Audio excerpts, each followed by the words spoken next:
A'udzu billahi minasyaitonir rajim. Bismillahirrahmanirrahim. Nahmaduhu wa nasta'inuhu wa nastaghfiruh wa na'udzu billahi min syururi anfusina wa min sayyiati a'malina. May yahdihillahu fala mudhillalah wa may yudlilhu fala hadiyalah. Asyhadu an la ilaha illallah wa asyhadu anna Muhammadan abduhu wa rasuluh. Allahumma shalli ala sayyidina Muhammad wa ala ali sayyidina Muhammad. Rabbi ighfirli wa liwalidayya warhamhuma kama rabbayani shaghira. Rabbi ishrah li sadri wa yassir li amri wahlul 'uqdatam min lisani yafqahu qawli. Assalamualaikum warahmatullahi wabarakatuh. Kasyaf tidak hanya terjadi pada diri seorang nabi atau rasul yang dibekali dengan mukjizat, tetapi manusia biasa yang mencapai makom spiritual tertentu juga bisa menyaksikannya. Pada suatu hari yang amat panas, Rasulullah Sallallahu Alaihi Wasallam berjalan menuju kompleks makam Baqi al-Gharqad. Pada saat itu, sekelompok orang berjalan mengikutinya. Ketika mendengar suara sandal, Rasulullah Sallallahu Alaihi Wasallam sadar kalau ia sedang dibuntuti. Nabi lalu mempersilahkan mereka terlebih dahulu. Ketika mereka berlalu, tiba-tiba ia memperhatikan dua makam baru yang isinya dua laki-laki. Nabi berdiri dan bertanya, siapa orang yang berada di dalam makam ini? Mereka menjawab, Fulan dan Fulan. Mereka kembali bertanya kepada Rasulullah Sallallahu Alaihi Wasallam, apa gerangan yang terjadi dengan makam baru itu?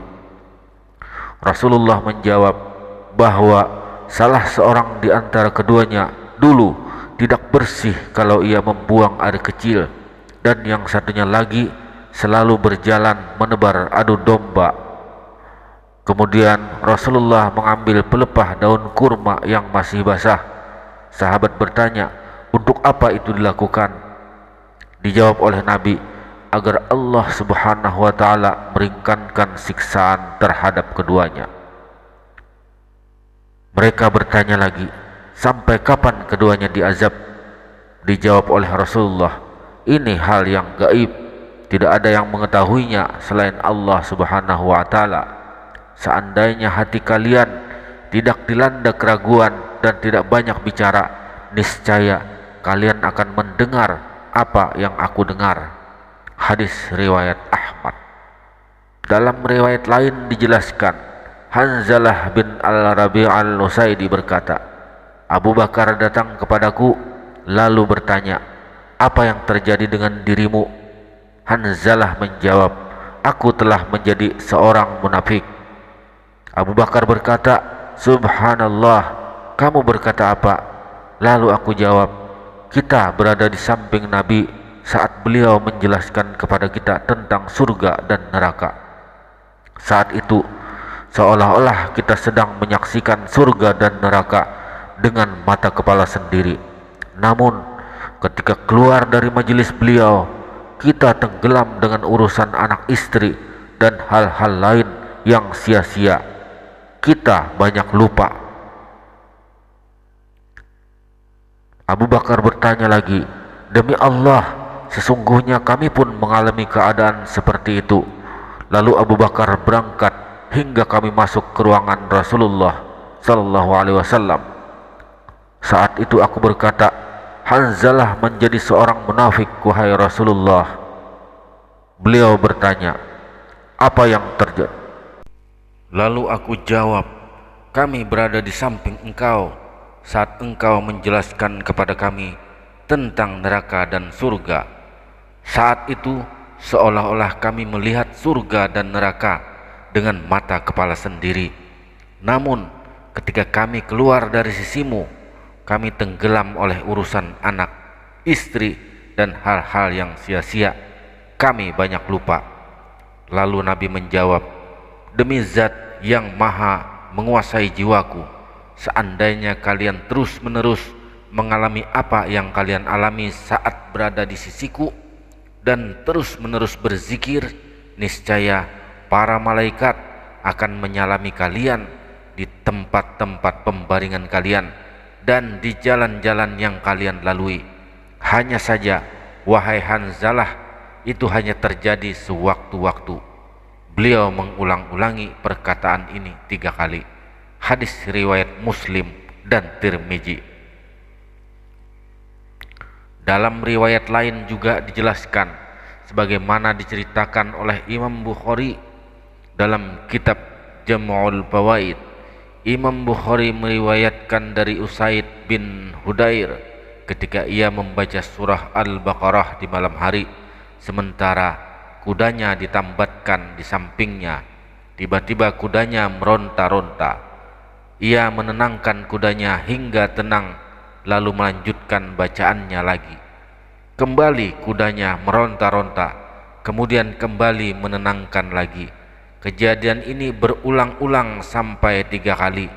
Ia juga memperingatkan anaknya bernama Yahya agar menjauhi kudanya agar tidak disakiti. Usaid menengadah langit dan disaksikan ada naungan yang di dalamnya terdapat pelita besar. Ketika pagi tiba, ia melaporkan kejadian ini kepada Nabi. Nabi berkata, "Bacalah terus Al-Quran itu wahai Usaid." Diulangi sampai 3 kali. Aku juga menengok ke langit, ternyata aku juga menemukan hal yang sama. Nabi memberikan komentar, "Itu adalah para malaikat yang mendekati suaramu. Seandainya kamu terus membaca Al-Quran, keesokan paginya manusia akan melihat para malaikat yang tidak lagi menyembunyikan wujudnya dari mereka." Ketiga hadis sahih di atas mengisyaratkan adanya penyingkapan kasyaf, yaitu kemampuan seseorang untuk melihat hal gaib atau menyaksikan sesuatu yang bersifat gaib seperti malaikat, mendengar dan merasakan adanya suara gaib. Apa yang disaksikan itu berada di luar kemampuan dan jangkauan akal sehat pikiran manusia normal. Kasyaf tidak hanya terjadi pada diri seorang nabi atau rasul yang dibekali dengan mukjizat, tetapi manusia biasa yang mencapai makam spiritual tertentu juga bisa menyaksikannya, walaupun sudah barang tentu kapasitas kasyaf tersebut berbeda dengan penyaksian yang dialami oleh para nabi dan rasul. Kasyaf dapat diakses oleh siapa saja yang memiliki kedekatan khusus dengan Allah Subhanahu wa Ta'ala. Hal itu ditekankan oleh Yusuf ibnu Ismail An-Nabani dalam karya monumentalnya berjudul Jami' Karamat Al-Aulia. Dalam kitab yang memuat biografi 695 wali di luar wali-wali yang muncul di Asia Tenggara itu, terlihat jelas betapa para wali rata-rata memiliki kemampuan untuk menggapai mukasyafah. Termasuk di dalamnya Imam Al-Ghazali, Ibnu Arabi, dan Imam Syafi'i. Bentuk kasyafnya bermacam-macam sesuai kondisi objektif kehidupan para wali tersebut. Rasulullah SAW juga pernah menegaskan, seandainya hati kalian tidak dilanda keraguan dan tidak mengajak kalian untuk banyak bicara, niscaya kalian akan mendengar apa yang sedang aku dengar. Dalam hadis lain, sebagaimana dinukilkan dari kitab Ihya Ulumuddin, Rasulullah berkata, seandainya bukan karena setan yang menyeliputi kalbu anak cucu Adam, maka niscaya mereka akan dengan mudah menyaksikan para malaikat gentayangan di jagat raya kita. Di dalam Al-Quran juga ada isyarat yang memungkinkan seseorang memperoleh kasyaf. Ada beberapa ayat yang mengisyaratkan demikian. Di antaranya ayat 37 surah Qaf yang artinya sesungguhnya pada yang demikian itu benar-benar terdapat peringatan bagi orang-orang yang mempunyai hati atau yang menggunakan pendengarannya sedangkan dia menyaksikannya. Ini diperkuat pula dengan ayat 69 surah Al-Ankabut. Allah berfirman, dan orang-orang yang berjihad untuk mencari keridhaan kami, benar-benar akan kami tunjukkan kepada mereka jalan-jalan kami, dan sesungguhnya Allah benar-benar beserta orang-orang yang berbuat baik. Namun Ibnu Athaillah mengingatkan kepada kita, jangan sampai lebih mengutamakan mencari kasyaf. Pernyataannya itu seperti termaktub dalam kitab hikamnya. Ia berkata, melihat aib di dalam batin lebih baik daripada melihat gaib yang tertutup darimu. Boleh jadi Allah memperlihatkan kepadamu hal-hal yang gaib kerajaannya dan menutup kemampuanmu untuk meneliti rahasia-rahasia hambanya. Namun tidak berakhlak dengan sifat kasih Tuhan, niscaya penglihatannya menjadi fitnah baginya dan menyebabkan terperosok ke dalam bencana. Said Hawa berkomentar dalam bukunya yang berjudul Tarbiyatuna al-Ruhiyah. Menurutnya, mengedepankan pesan khusus, jangan sampai kasab yang diperoleh malah menjadi hijab tebal bagi yang bersangkutan. Pernyataan Said Hawa ini sejalan dengan ayat Al-Quran yang artinya, dan demikianlah kami jadikan bagi tiap-tiap nabi itu musuh, yaitu setan-setan dan jenis manusia dan dari jenis jin. Sebagian mereka membisikkan kepada sebagian yang lain perkataan-perkataan yang indah-indah untuk menipu manusia. Jika Tuhanmu menghendaki, niscaya mereka tidak mengerjakannya, maka tinggalkanlah mereka dan apa yang mereka ada-adakan. Quran Surah Al-An'am ayat 112. Dalam ayat lain disempurnakan yang artinya, dan bacakanlah kepada mereka berita orang yang telah kami beri dan kepadanya ayat-ayat kami pengetahuan tentang isi Alkitab.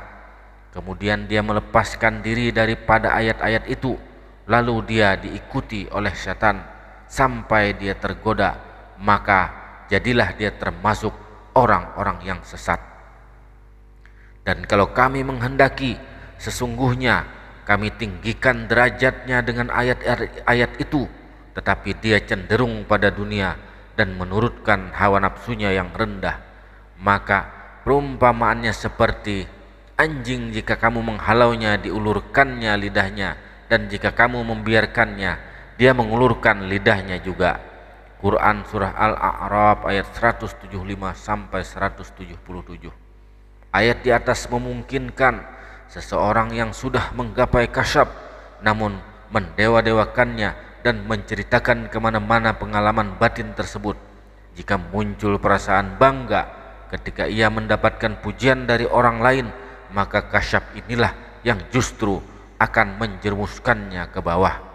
Sebaliknya, ada pendosa besar jatuh ke bawah tetapi kemudian melenting kembali ke puncak lantaran bangkitnya kesadarannya untuk melakukan pertobatan besar, sehingga ia berkeyakinan dosa yang baru saja dilakukannya adalah dosa terakhir dari seluruh dosa yang pernah dilakukannya. Jadi sebuah contoh yang kontras, seorang terjun ke dunia kehinaan lantaran takabur dalam menerima kasyaf. Sebaliknya, seorang pendosa besar lalu insaf dan tobat, maka ia memantulkan diri ke atas melampaui tingkatan spiritual sebelumnya. Wallahu a'lam bisawab. Demikianlah, semoga bermanfaat. Assalamualaikum warahmatullahi wabarakatuh.